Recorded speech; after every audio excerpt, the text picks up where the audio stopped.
So I'm going to show you how to fix a problem with one of your apps on your MacBook Neo not opening. So let's say that app is Steam, for instance. Okay, so you're trying to click on it, it's not opening.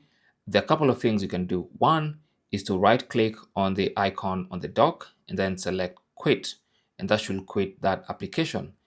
Now, if it still doesn't quit, then you can go to the top left corner, click on the Apple logo, and then select force quit and check if that app is running. If it's still in this list, it means it's already running, but for some reason, it's either frozen or stuck.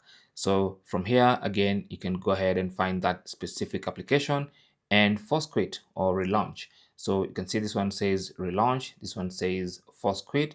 So you can go ahead and click on force quit to force quit that application.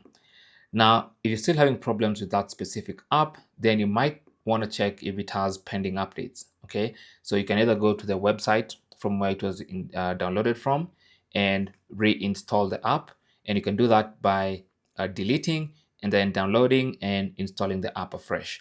Or if it's from the App Store, you can simply go to the App Store and check if that app has a pending update. So you can simply go to the App Store, click on updates, and check if that app has a pending update. If it does, you can simply click on the update button, and that's gonna update that application, maybe potentially fixing the problem you might be having.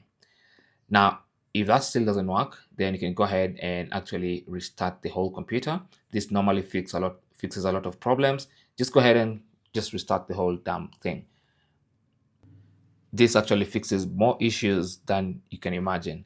So one of these solutions should help you with an app that's not opening on your MacBook Neo. In fact, let me know in the comment section which solution actually helped you so we can actually talk about it and help other people. Thanks for watching and good luck.